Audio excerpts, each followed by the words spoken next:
Hola, bienvenido a Lengua, conversaciones con Jorge Velázquez. Bienvenido a un nuevo episodio de Lengua. Antes de comenzar con la entrevista del día de hoy, recuerda que estamos hablando del libro de nuestra amiga Lourdes Ruán, Dolor, Maestro de Vida. He tenido la oportunidad de leerlo y es impresionante cómo transforma todo ese dolor en esperanza, todo ese dolor en energía positiva. Quiero leerte un pedacito pequeño de este maravilloso libro. Pon atención. Uno de mis máximos anhelos es el compartir todo lo que soy y que fluya a través de los demás. Por lo tanto, cada episodio de mi historia aquí está cargada de un nivel de conciencia muy profundo, en sintonía con el amor que estoy experimentando en ese justo momento. En este libro manifiesto cómo es que desde el vientre de mi madre recibí mis primeras señales de amor, dignidad, indignación, desilusión, miedo, lucha y vida. Así como tengo la intención de provocar un propósito de sentido a la vida para superar cualquier obstáculo o miedo que se te presente. Por difícil que parezca, siempre habrá una puerta llena de esperanza y solución. ¿Qué te parece? Interesante, ¿eh? Bueno, pues te invito a que lo busques en amazon.com. Recuerda que el libro se llama Dolor, Maestro de Vida y la autora es Lourdes Ruán. Ahora sí, vamos a escuchar el episodio del día de hoy. Otro episodio más de Lengua y hoy tenemos una artista súper interesante que me recomendó mi amiga Elena. Elena me dijo, tienes que charlar con Claudia, que es maravillosa y te va a encantar su arte. Y he estado trasteando, he estado cotillando en su Instagram y es súper bonito lo que hace. Tengo muchas preguntas, pero primero quiero darle la bienvenida. ¿Cómo estás, Claudia? Hola, buenas tardes. Muy bien. Me alegro. Por fin hemos encontrado un día, porque eres una chica muy ocupada. Ha sido complicado, sí, entre la exposición, montaje, desmontaje y demás, ha sido bastante complicado cuadrar. Bueno, pero enhorabuena por esa exposición, ¿qué tal fue? La verdad que ha tenido muy buena acogida, mucha más de la que pensábamos, porque en esta expo sí que es verdad que rompía un poco con todo lo que venía haciendo con la serie de Body Collection. Para los que no conozcáis la serie, pues os podéis meter en mi Instagram y trasteáis un poco, bicheáis por ahí, que lo tengo en destacados. Y entonces fue un poco complicado porque de repente, después de 4 años y medio que venía haciendo esta serie, rompí con todo y decidí empezar la serie Slow Moments, que trata un poco pues de la vida diaria, de la cotidianidad y de esos momentos de calma dentro de la vorágine del día a día, que hoy en día vamos todos corriendo a todos lados. Y la verdad que la acogida ha sido buenísima, buenísima. En la galería ha funcionado muy bien y luego a posteriori, después de la exposición, también sigue funcionando bien y la verdad que muy contentos. Qué bien. Bueno, pues vamos a empezar por ahí. ¿Dónde fue? ¿Cómo se llama la galería? ¿Cuándo fue la inauguración? Cuéntanos cosas. Pues a ver, yo vengo trabajando con la galería Saracaso, que está en la calle Alcántara 4951 en Madrid, en el barrio de Lista, y vengo trabajando con ellas desde hace creo que ya 5 años, 4 o 5 años. Y nada, desde el principio ha sido un trabajo muy sencillo. Trabajar con esta galería es muy fácil porque no te restringe para nada, puedes crear y decidir pues que si necesitas cambiar, como me ha pasado a mí en este momento, pues siempre con cabeza, obviamente, y con un seguimiento y demás, pero sí que es verdad que te permite esa libertad como artista, que como artista creo que todos necesitamos, porque en el momento en el que creo que a cualquier creativo se le ponen unas barreras, ahí la creatividad empieza a romperse. Entonces me parece que funciona mucho mejor de esta manera. Y nada, la exposición empezó en junio, se inauguró el día 6 de junio, pero la montamos el día 2, creo recordar, el lunes de esa semana, que ya se podía ver, y la inauguración tuvo muy buena acogida, vinieron un montón de asistentes y toda la gente que también, entre todos esos asistentes, obviamente había gente de mis familiares que conocían mi obra anterior, pero yo llevaba guardando el secreto del cambio. No había dicho nada a nadie, ni le había enseñado absolutamente nada a nadie, solamente a mi pareja. Y fue un poco que todo el mundo se quedó bastante en shock, pero para bien. O sea, todos los comentarios eran, pues que este cambio funciona muy bien, es que todo lo que comentas en las cartelas, porque en esta exposición sí que es verdad que sentía la necesidad, como cada obra es de su padre y de su madre, porque la exposición se titula Everyday Life Slow Moments, pues cada obra es de un momento diferente en mi vida. Seguramente sea la exposición más autobiográfica que he hecho nunca. Y me sentía, como bien dije en la inauguración y todo el mundo se rió, me sentía bastante desnuda delante de todo el mundo porque eran como momentos muy personales, muy míos. Y como precisamente cada obra era de una manera diferente y no era una serie en la que tú puedas tener diferentes, o sea, tengas un mismo concepto pero diferentes piezas, sino que aquí cada pieza era completa y es completamente diferente, sentí la necesidad de escribir. Y todo el mundo se quedó bastante sorprendido porque no conocían esa faceta mía. Yo es verdad que desde diciembre venía escribiendo la idea de cada obra porque siempre voy con un cuaderno, con un cuadernito pequeñito y voy escribiendo todas las ideas que se me van ocurriendo, ya sea si estoy con amigos, estoy en un viaje, estoy en el trabajo o seguramente después de que tengamos esta entrevista también escriba alguna idea que se me ocurra en el cuaderno. Es como mi cuaderno de brainstorming, pues es como lo llamo yo. Y a raíz de ahí muchas veces sigo construyendo y voy sacando ideas de ahí. De hecho, Slow Moments nació de ese cuaderno, porque claro, yo en un momento en el que decido romper con la serie anterior, dije, ¿y ahora qué hago? Puedo hacer lo que quiera, lo que quiera, como quiera, cuando quiera y como quiera. Y entonces era bastante complicado. Y en ese momento dije, bueno, pues una manera de empezar a construir, como se empieza también pues, en una agencia de marketing, pues un brainstorming. Y me fui a ese cuaderno de ideas, empecé a sacar conceptos y me di cuenta de que iban repitiéndose muchas palabras, que de repente la palabra calma, la palabra paz, la palabra familia, hogar, la palabra descanso, o sea, todos ese tipo de palabras iban repitiéndose y entonces empecé como a generar ahí una idea de, bueno, voy a empezar a hacer algo con todo esto. Y la primera obra que realicé, que es la obra de Oda al café y a mi madre, que también estaba en la galería porque hace un par de semanas se vendió, o sea que ya no se puede ver. Era Oda al café y a mi madre, porque es una de las personas que más me apoya junto con mi padre en el tema artístico.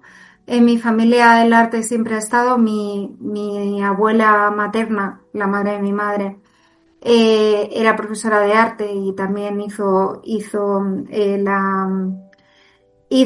la Escuela de San Fernando, luego fue profe, siempre pintó durante toda su vida y fue la persona que me puso el primer pincel en la mano.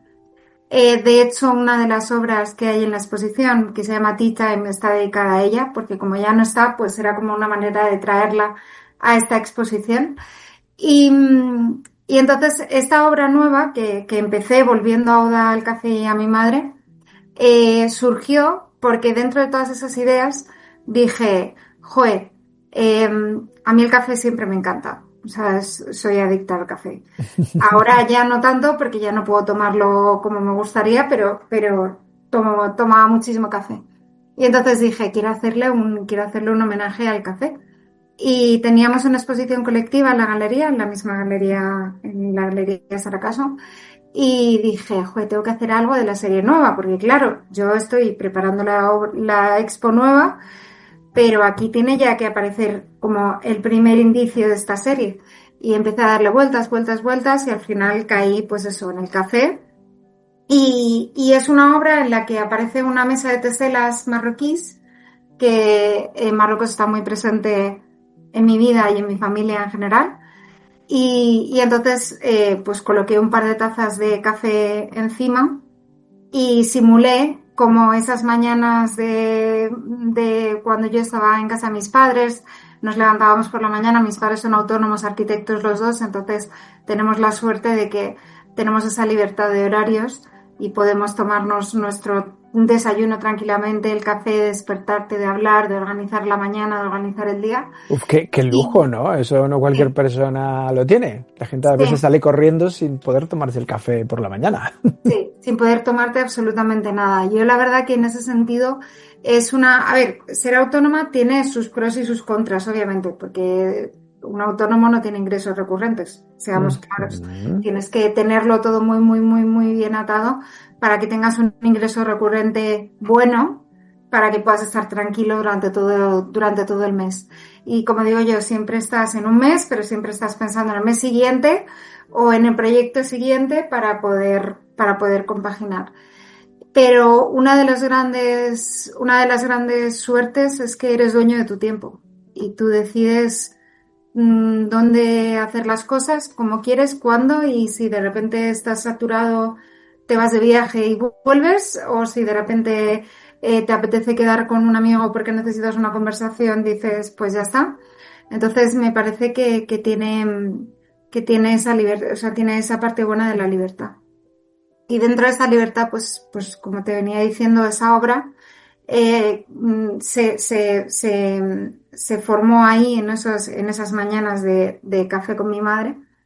Y la cosa fue que precisamente esa obra, eh, yo como autónoma y como persona jovencita, porque tengo 32 y estoy, como quien dice, empezando mi carrera, siempre voy investigando y voy buscando cosas, voy viendo a ver dónde puedo meter el pie, como digo yo. Y dentro de toda esa búsqueda, me enteré de que estaba la Bienal de Londres, que estaban las inscripciones abiertas. Precisamente con mi madre una mañana desayunando.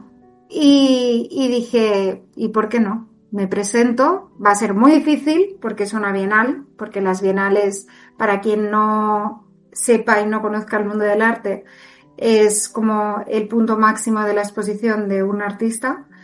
Y hay diferentes bienales, pero no todos los países tienen bienal. Tiene bienal Nueva York, tiene bienal, la bienal de Londres, la bienal de París. Hay una serie de bienales. La Y de Venecia es muy famosa la de también, ¿no? Venecia, sí, la de Venecia es la máxima bienal. En esa, Oh. en esa es muy, muy complicado. Aquí lo intentaré, pero todavía creo que queda mucho recorrido hasta llegar a ese punto, porque sí que es verdad que la Bienal de Venecia siempre es como ese punto de inflexión para un artista, pero ya cuando tienes un buen recorrido y un gran recorrido como artista, que has expuesto en grandes espacios y has hecho cosas muy internacionales para que te conozca todo el mundo. Y como te decía, la Bienal de Londres, pues yo llegué y dije, pues me apunto. Y ya Mm. está, me apunto, ¿qué tengo que perder? Lo único que había que hacer era apuntarse, poner diferentes obras de tu trayectoria y ya está. Y como precisamente tenía esta obra que ya estaba hecha para la exposición de la galería, hablé con Sara, que es la galerista, y le dije, oye, me voy a presentar a esto. ¿Te parece bien? Porque como es la única pieza que tengo de esta serie, ¿te parece bien que la coloque tal? Me dijo Sara, sin ningún problema, tal, no sé qué. Y ya está, se quedó ahí. O sea, hice la inscripción y listo. Y de repente, pues resultó que justo un mes antes de la exposición de la galería de ahora me entero de que he sido una de las artistas seleccionadas con esa obra. Y, y entonces, pues para mí es un orgullo, la verdad que tengo bastante síndrome del impostor, o sea, porque tengo la sensación de que, bueno, creo que le pasa a todo el mundo realmente, que cuando nos pasan cosas buenas, como que nos cuesta creernos que nos están pasando a nosotros. Y sí que es verdad pues que se ha sumado pues esa selección en la Bienal, que éramos 7.000 y pico personas que se presentaron de todo el mundo y nos han seleccionado a 320 artistas. Luego hablar con la galería de allí, de Londres, que monta la Bienal y que te agradezcan tu obra, tu trayectoria, tu serie y te digan que es perfecta, que sigas por ahí. Claro, te lo está diciendo gente que tiene muchísima más experiencia que tú. Y entonces es como que por un lado te abruma y no crees que sea tuyo, pero por otro lado no podría haber tenido mejor feedback para empezar una nueva serie dentro del mundo pictórico. Porque sí que es verdad que cuando empiezas siempre tienes la duda de ¿va a gustar, no va a gustar? ¿va a funcionar? ¿No va a funcionar? Y yo la verdad que con la serie Slow Moments no me puedo quejar porque en menos de 2 meses pues la selección de la Bienal y dentro de la galería se han vendido 10 piezas durante la exposición, que normalmente se suele vender a posteriori y se han vendido durante la expo.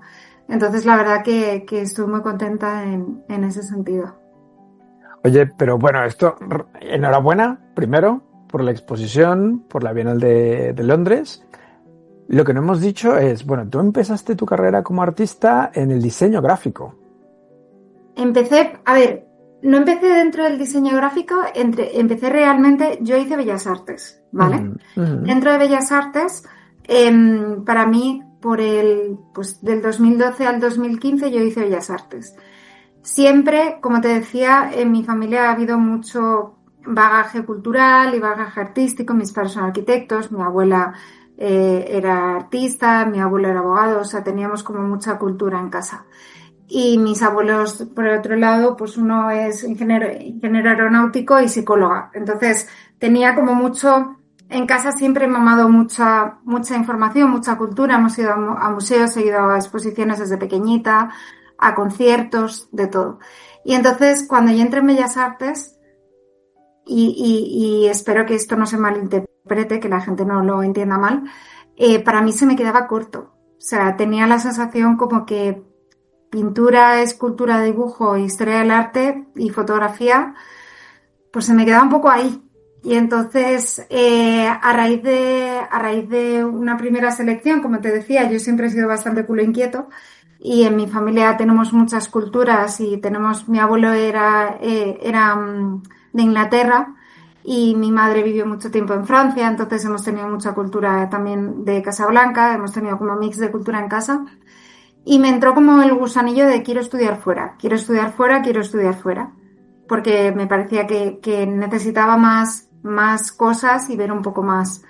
Y aproveché los veranos de la universidad, que la verdad fue bastante agotador, para decir, porque cuando todos mis compañeros descansaban, yo seguía estudiando. Y me fui a diferentes universidades extranjeras como Free Mover Student. Hice selecciones en los Summer School de las diferentes universidades y tuve la suerte, pues la primera experiencia que tuve fue en la Bauhaus con 2D Design, que hicimos diseño enfocado a todo el tema de la Bauhaus, de la Gestalt y la verdad que era muy, muy interesante, mucho más técnico y aproveché también, pues obviamente potenciaba mi inglés. Después de ahí pasé también el siguiente verano, creo que fue por Utrecht Universiteit en Utrecht, en Holanda, y estuvimos haciendo experience design y hacíamos diseño experiencial así con comida y con colores y con música y como muy experiencial, como el nombre indica.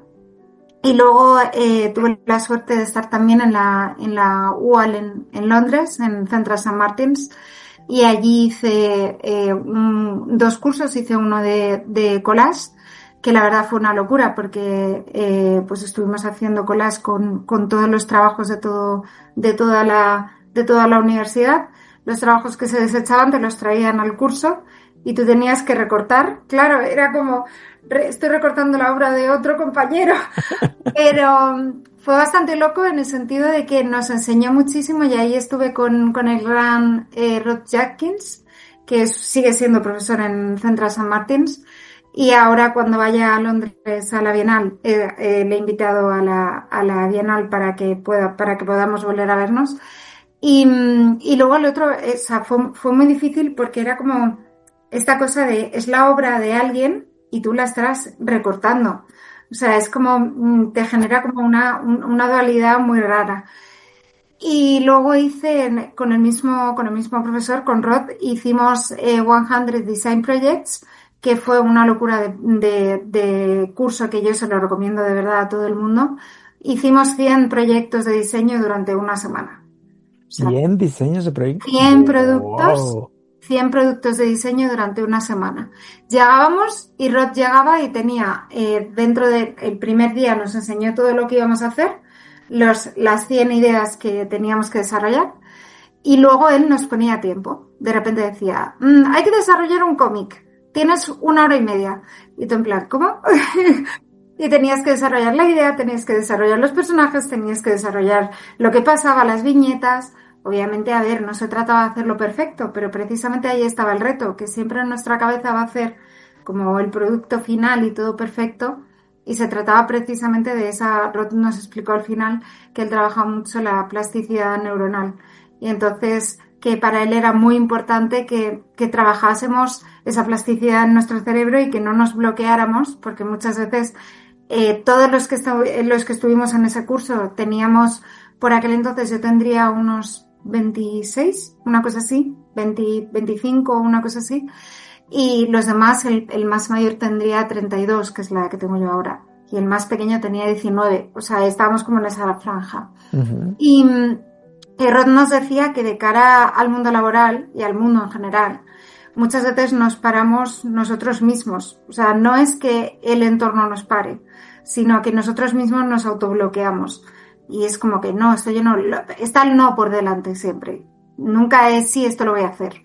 Siempre es no, no, pero es que esto es muy difícil, o esto, ¿cómo lo voy a hacer? Y entonces él con estos proyectos y con esta locura de curso, la verdad, porque claro, cuando tú te apuntas a un curso de 100 Design Projects, dices, ah, sí, sí, genial. Pero claro, yo estaba durante 2 semanas en Londres, y resulta que esto fue una semana solo. Y entonces fue como, ¿vale? O sea, teníamos que hacer un montón. Y mentalmente hablando, a mí me ayudó muchísimo. De hecho, a mí ahora me acuerdo muchísimo de ese curso y los proyectos que hicimos. Y siempre que me bloqueo, como que vuelvo ahí y digo, venga, Claudia, que tú puedes, que esto no es tan difícil, y que yo siempre digo que si otro ha podido hacerlo, tú lo vas a poder hacer. Siempre todos tenemos limitaciones, por supuesto, porque en mi caso, pues yo tengo una limitación más física de que me cuesta un poco andar y tal. Y entonces, pues yo siempre tengo esa limitación, otra persona tendrá otra limitación. Pero fuera de eso, sí que es verdad que a mí me parece muy, muy importante que vaya, y Rod nos enseñó ese que vaya por delante el voy a intentarlo, antes que ese no rotundo y ese no, esto no sé hacerlo, no lo voy a hacer. No, no puedo. O sea que para ti el no puedo no existe. No lo creo, no lo creo. De hecho, siempre digo que siempre tienes el no. O sea, en general, con mis amigos, con mi familia, con todo mi entorno, siempre que hablo con alguien y me plantea pues una duda que tiene, o pues, "Oye, ¿cómo le voy a decir a mi jefe no sé qué? O cómo voy a... Quiero que me suban el sueldo, pero no sé cómo... Quiero conseguir yo qué sé, un proyecto mejor, pero no sé". Y yo siempre digo, el no ya lo tienes. Entonces, o sea, a ver, sí que es verdad que siempre con una cierta seguridad. Si tú vas a de repente a decirle a tu jefe, pues una barbaridad, pues a lo mejor te lo tienes que pensar Sí. porque te vas a ir a la calle, ¿sabes? O si de repente tienes un problema con un amigo y dices, bueno, pues me voy a esperar a no hablar con esa persona en el momento de calentón, y luego después ya hablaré con esa persona. Pero sí que es verdad que yo creo que al final, creo que la vida es muy corta. O sea, a mí por suerte o por desgracia, porque yo siempre digo por suerte o por desgracia, me han pasado cosas muy buenas y cosas muy malas para gente con mi edad. Y creo que es importante tener muy, muy bien estructurada lo que yo llamo la pirámide vital.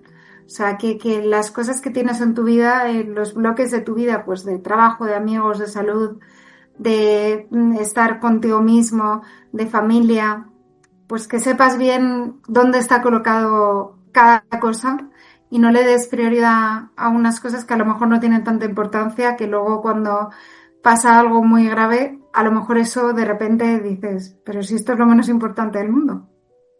Exacto, poner cada cosa en su lugar, ¿no? Ujú. Bueno, también, aparte de artista multidisciplinar, eres profesora de arte. Sí, soy profesora de arte para peques, por ahora. Estudié el año pasado, terminé el máster de profesorado de secundaria.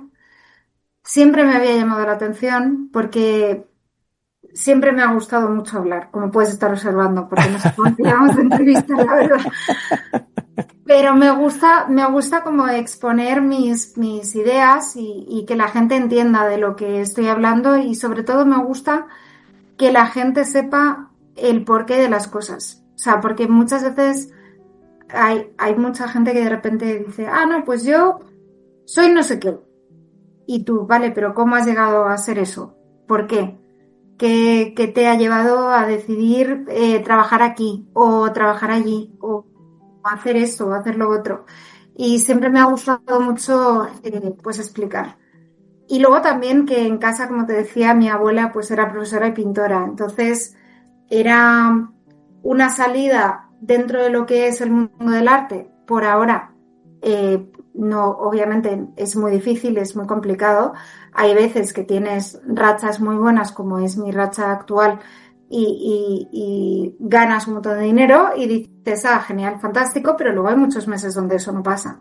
Y entonces, pues a día de hoy, y más estando como están los alquileres, cómo están los trabajos, cómo está todo, pues sí que es verdad que lo vi como un apoyo que me podía venir bien.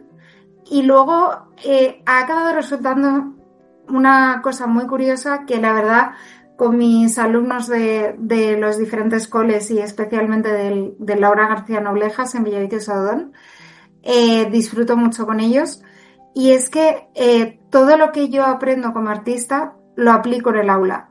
Y entonces soy artista en activo, no soy profesora de arte y ya. Entonces yo sigo investigando, sigo viendo técnicas, sigo viendo cosas.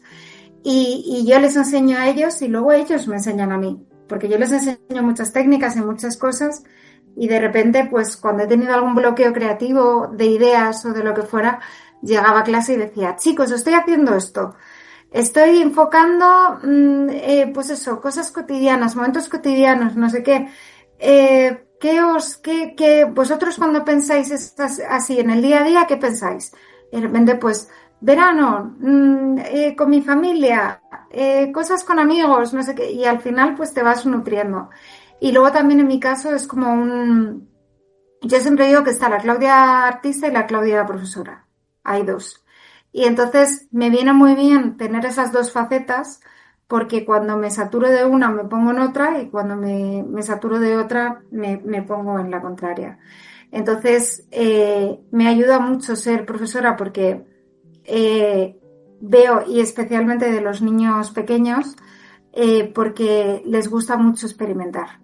Les encanta la experimentación. O sea, cuando les dejas libres y les dejas crear, es que son felices. O sea, y hay niños que al principio siempre tienen mucho miedo a ese papel en blanco, a ese no sé qué hacer, no sé por dónde tirar.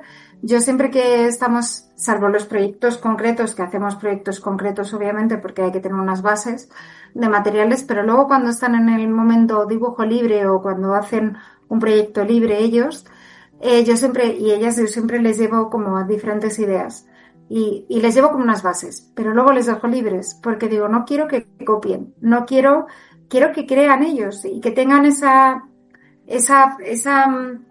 libertad que muchas veces como adultos perdemos, porque al final cuando somos más adultos siempre tienes como esa cosa, vale, ok, esto está genial, pero claro, se tiene que vender, tiene que llegar a un público, tiene que ser atractivo, no puede ser copia de nadie, tienes que tener tus bases muy marcadas, tienes que tener una huella de artista. Y yo creo que todo eso yo estoy como trasladándoles a ellos todas esas ideas que mi abuela en sus inicios me enseñó a mí y me decía, no, coge el pincel y pinta. Y empieza, tienes estos 4 colores, venga, ¿qué quieres hacer? Y entonces era como, al principio entras con miedo dentro de la creatividad, pero luego se acaba desarrollando unas ideas y ahora precisamente que hemos acabado el curso y he hecho las carpetas de fin de curso con todos los trabajos, es que tienen cada uno su huella, o sea, se identifican, no necesito mirar de quién es el dibujo porque directamente viendo el dibujo o la obra ya sé de quién es. Y eso con niños de 4 a 10 añitos, que es lo que tengo, es muy difícil. Es muy difícil conseguir que ellos no vayan a copiar, porque siempre cuando son tan pequeños siempre dicen, ay, es que no me sale, quiero coger el león del Rey León y quiero hacerlo igual. Le digo, ya, pero así no vas a desarrollar precisamente lo que hablábamos antes, tu plasticidad. Vas a estar copiando lo de otra persona, que luego muchas veces está muy bien copiar y tenemos ejercicios de copiar, o sea, pero como digo yo, ejercicios de copiar, que no sea tu modus operandi, que sea tu base de estar haciendo cosas, de experimentar, de buscar. Y luego las clases mucho, al final del curso lo que hemos hecho es que cada uno ha hecho un proyecto, el grupo de los mayores, porque los pequeños todavía son muy pequeños para hablarles de proyecto y que hagan un proceso y demás, pero con el grupo de los mayores y están todos súper satisfechos con el proyecto. Yo, por supuesto, estoy satisfecha como profesora, pero ellos entienden, al haber acabado el proyecto y al haber acabado presentándolo delante de sus compañeros, han entendido todas las fases. O sea, cuando estábamos en la primera fase de boceto, de dibujos, no entendían al principio, decían, joder, pero es que lo tengo que hacer perfecto, déjame la goma. Yo les quité la goma, no podían utilizar la goma. ¿No podían borrar? No, porque para mí era como una cosa de, estás haciendo un boceto en sucio.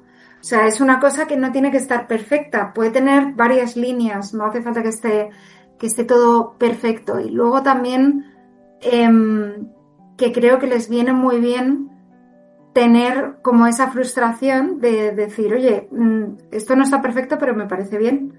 O sea, y no tener esa facilidad de coger la goma y borrar absolutamente todo, sino directamente cuando estás en la fase, luego obviamente cuando ya están en la fase de ejecución y están haciendo el producto final, ahí utilizan la goma todo lo que quieran. Pero al principio, cuando estamos en ese proceso de ideas, sí que es verdad que era como para mí es una forma de que ellos realmente se enfrenten a esas ideas y a ese proyecto desde el miedo y que acaben venciendo esos miedos que realmente son miedos inútiles, porque si fuésemos pues doctores o fuésemos arquitectos como son mis padres y pues claro, obviamente pues tienes miedo, sí, porque si pones mal una viga se va a caer un edificio y a lo mejor pues alguien muere. Tenemos un pues problema, si eres sí. médico y no sabes utilizar un bisturí, pues a lo mejor tenemos un problema, obviamente. Pero eso en el mundo del arte no pasa. Y creo que el miedo al lienzo en blanco, que todos lo hemos tenido, porque yo misma lo tengo muchas veces, y lo digo muy a menudo, yo en el momento en el que empiezo una obra nueva, ese miedo lo tienes, pero lo tienes o sea, lo saltas de alguna manera. Yo en ese caso siempre lo hablo con los artistas, con mis amigos artistas. Yo siempre me pongo música. En ese momento inicial me pongo música a tope, me pongo mis cascos e intento entrar como en una especie de trance para olvidarme de esos miedos y realmente dejar que la mano fluya. Porque luego muchas veces creo que en el cerebro es donde está la limitación, que tú sí puedes hacerlo, lo que veníamos diciendo antes, ese no puedo, pero realmente sabes que en algún punto de ti sabes que lo vas a hacer. Oye, te veo muy, muy cómoda y muy contenta en tu rol como profesora, ¿eh? Sí. O sea, la verdad es que aparte creo que se casa muy bien con mi rol de artista. O sea, creo que mi parte de profesora como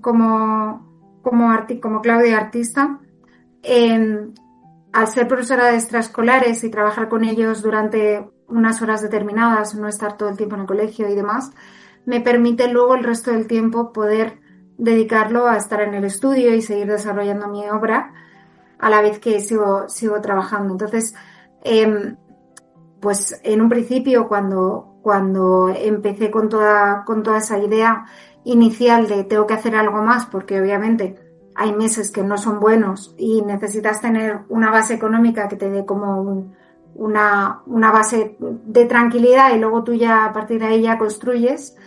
Y la verdad que creo que he encontrado mi sitio.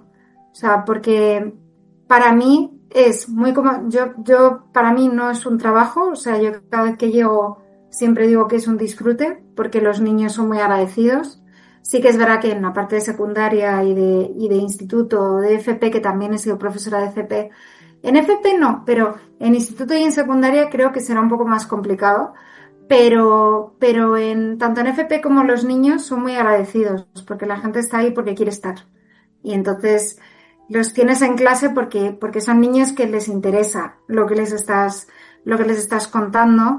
Y luego en mi caso sí que es verdad que he tenido la suerte de que todos aceptan mis retos, o sea, y las locuras de dentro de clase, que no hay ninguno que diga, ay no, pero es que no puedo, o no, sino dicen que vamos a hacer recortes sobre la pared, no sé cuántos, y vamos a hacer, venga, lo hacemos todos juntos. Entonces, siempre se unen y siempre proponen y hacen muchas cosas. Y sobre todo, como te comentaba al principio de la entrevista, me permite tener mucho tiempo. O sea, poder casar muy bien, porque actualmente este curso pasado he estado en 2 colegios y el curso que viene también espero estar en 2 colegios, en este colegio que te comentaba y luego en otro colegio que está en proceso. Y lo bueno de que sea, pues eso, unas extraescolares que son un tiempo determinado, es que tienes tiempo para poder seguir creando, porque creo que al final cuando tú eres artista puro y duro de pintar, o de estar dibujando o de ser ilustrador, necesitas mucho tiempo de concentración y de estar delante de la obra, delante del papel, o sea, tener como tu rutina, porque luego a mí me parece, por lo menos yo no conozco a nadie que diga, no, yo soy, no sé, ingeniero y luego por las tardes estoy pintando en mi casa tranquilamente y estoy trabajando con una galería con no sé qué contar. Es imposible. O sea, al final, mentalmente hablando, yo creo que realmente necesitamos como ese momento de trance previo a empezar a crear para luego poder empezar a crear, pero para eso se necesita tiempo. No es una cosa de llegar y sentarte en el estudio 2 horas y decir, ala, venga, voy a hacer una exposición entera. Estás escuchando Lengua. Conversaciones con Jorge Velázquez. Oye, no hemos hablado de un trabajo importante también que haces. Tu trabajo fotográfico, que ha sido reconocido a nivel internacional. Uh-huh. Sí. Trabajo, de hecho, yo siempre digo, yo cuando hablo como artista, como Claudia artista, me presento como artista multidisciplinar precisamente por eso, porque trabajo tanto la fotografía como la pintura de técnica mixta. Son mis 2 grandes vertientes y luego también trabajo el wash, pero de una manera mucho más personal y es como más... cuando necesito descansar de una de las series, me voy al wash y es como mi descanso. Y dentro de la parte de la fotografía especialmente pasó con Body Collection, con la serie de Body Collection. Yo realizo todas las fotografías a la hora de realizar mi obra, ¿vale? No son impresiones de lienzo, ¿vale? Sino que es un transfer que con una serie de químicos yo transfiero la imagen sobre el lienzo y luego ya ahí empiezo a trabajar. Y lo transfiero de una manera manual. De hecho, si te metes en mi Instagram, verás muchos vídeos en los que estoy quitando papel con las manos, pues es precisamente este proceso. Y ahora lo explico porque precisamente al principio no lo explicábamos y era como, no, es técnica secreta, no tal. Pero ahora sí que es verdad que hay varios artistas, o por lo menos yo lo he visto, que están imprimiendo directamente sobre el lienzo, que me parece perfectamente lícito, pero mi obra no es así, entonces me veo en la obligación de explicarlo, lo que antes no explicaba. Y dentro de Body Collection yo empecé con una serie de fotografías en las que fotografiaba mayormente a mujeres y mis series fotográficas siempre han sido en movimiento. Y también precisamente tiene también ese punto de calma y esa idea inicial de Body Collection que fue el buscar y captar ese instante en el que la persona está en paz y tranquila, pero con la dualidad de que la imagen está en movimiento, porque no es una imagen estática y ya está, sino está en movimiento. Y entonces en esa investigación de Body Collection de las fotografías en las que tuve también la suerte de fotografiar a diferentes personas conocidas, porque empecé pues con la actriz Aida Folk y con Olivia Molina también, con Alejandra Remón, con Luna Zacarías de MasterChef, Celebrity y tal. Y entonces, además entre otros muchos modelos, pues con esa parte de fotografías, precisamente igual que ha pasado ahora con la Bienal de Londres, pues dije, está Vogue Italia, donde tú puedes presentar tus imágenes y si consideran que eres lo suficientemente bueno, pues te las publican. Y me pasó con varias fotografías de Vogue Collection que acabaron publicadas en Vogue Italia. Y luego precisamente fue el momento de la pandemia y tuvo lo vio muchísima gente porque claro, todos estábamos encerrados en casa. Entonces había mucha menos gente ocupada y todo el mundo pues la verdad que tuvo muy buena acogida en ese momento. Y actualmente también, dentro de Slow Moments también todas las fotografías de base de la serie son fotografías mías de viajes, de comidas familiares, de comidas con amigas, es todo muy personal. A la hora de trabajar, ya sea a nivel fotográfico o a nivel artístico, ¿hay alguna influencia grande en tu obra? Por ejemplo, en tu Instagram veo muchas manos, veo muchas plantas, veo flores, como que te tira mucho el cuerpo humano, la naturaleza. Sí, en cuanto a influencia artística como tal, sí que es verdad que no sigo a un artista en concreto o a alguien que te pueda decir, oye, esta persona es que, madre mía, es mi referente número uno y tal. También porque creo que cuando tenemos muchas referencias, al final nos acabamos pareciendo un poco a la obra del artista al que nos gusta. Uh-huh. En mi caso, mi referencia principal siempre han sido los frescos pompeyanos y los frescos en general. Me parece que esas texturas, esa antigüedad, pero luego cuando los restauran se ven los colores vivos, pero luego se ve como el color apagado detrás del paso del tiempo. Las texturas, como te comentaba, y también los motivos que utilizan mucho precisamente el tema floral y el tema del cuerpo humano, pues eso sí que sería mi gran referencia. Dentro de lo que es, en especial los de Pompeya, porque los frescos de Pompeya me parecen una auténtica maravilla, pero sí que es verdad que siempre que voy a diferentes países, siempre busco el Museo de Arqueología para ver si hay algún fresco que me pueda servir como referencia al final. De hecho, este año volvemos a Creta y ahí el Museo Arqueológico de Creta tiene unos frescos maravillosos del Palacio de Knossos y demás, y la verdad que es un gusto verlos in situ. Vamos, que te gustan las piedras antiguas. Sí. Se nota. Bueno, y no lo hemos mencionado, pero también tienes una colección de cojines. También tienes tus diseños en textil. Sí, eso fue mayormente en la pandemia. En la pandemia yo empecé y de repente, pues como todos nos encontramos en casa y dije, ¿y ahora qué hago yo? Porque claro, en aquel momento no podías salir fuera, no podías exponer. Pues sí, había muchas redes sociales, pero al final dentro de las redes sociales había mucha competencia, porque claro, todo el mundo estaba dentro de las redes sociales. Y yo dije, ¿qué puedo hacer?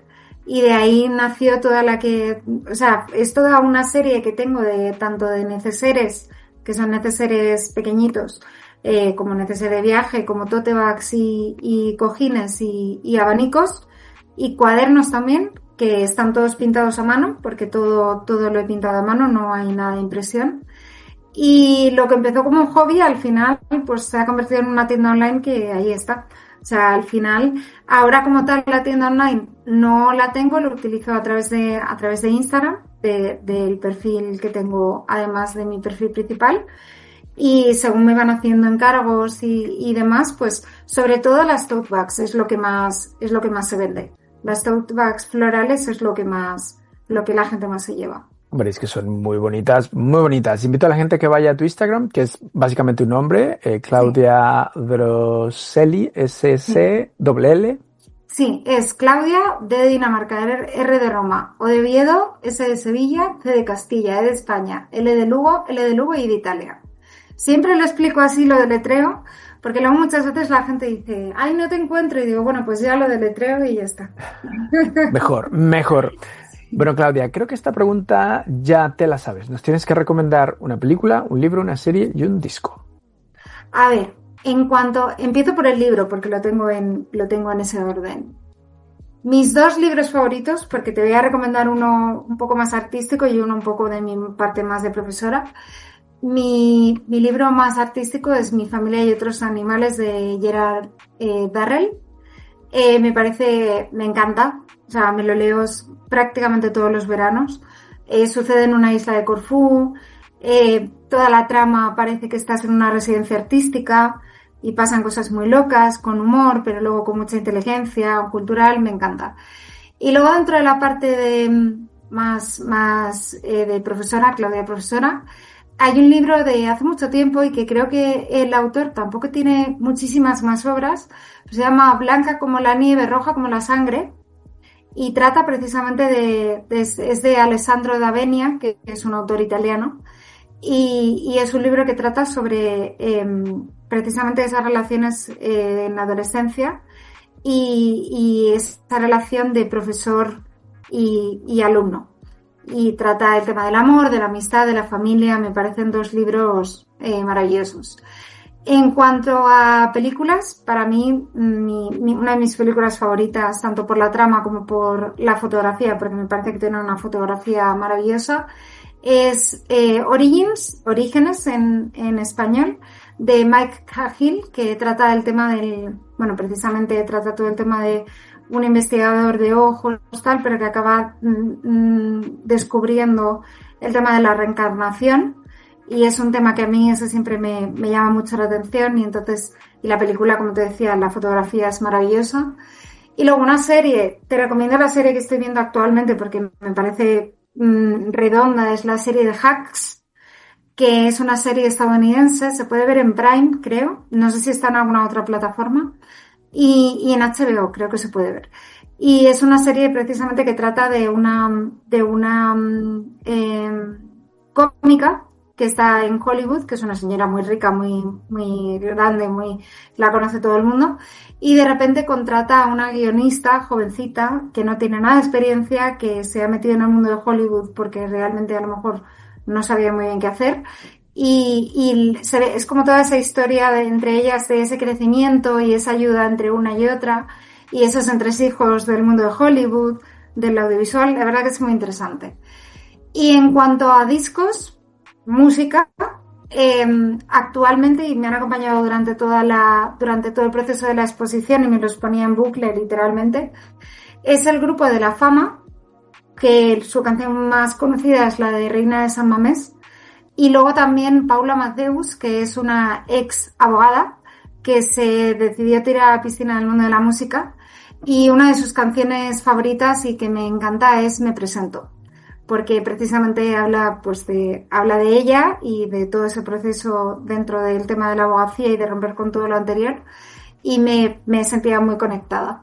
Entonces esas son mis recomendaciones generales. Oye, fenomenal, muy, muy interesantes. Antes de pasar a la siguiente pregunta, ¿sabes que el libro de Gerald Durrell tiene otras 2 partes, no? Sí. Siempre digo el primero porque el primero es como mi favorito y porque al final es por el que tienes que empezar. Sí, entonces, además creo que es el mejor.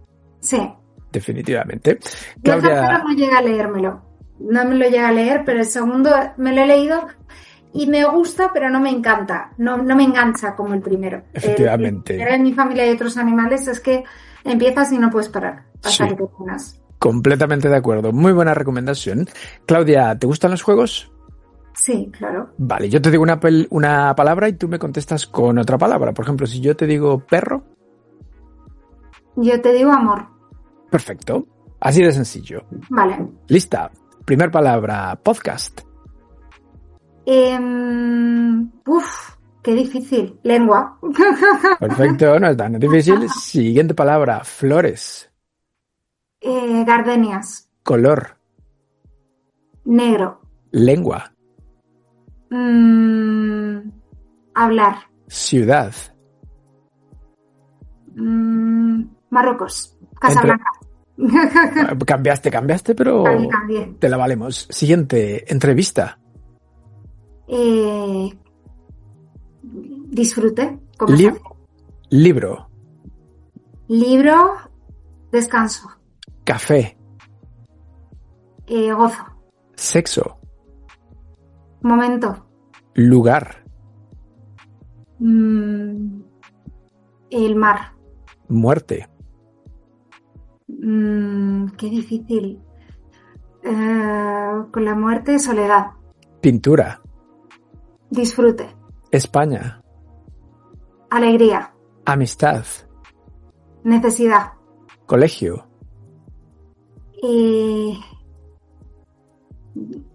Trabajo. Cultura. Necesario. Dinero.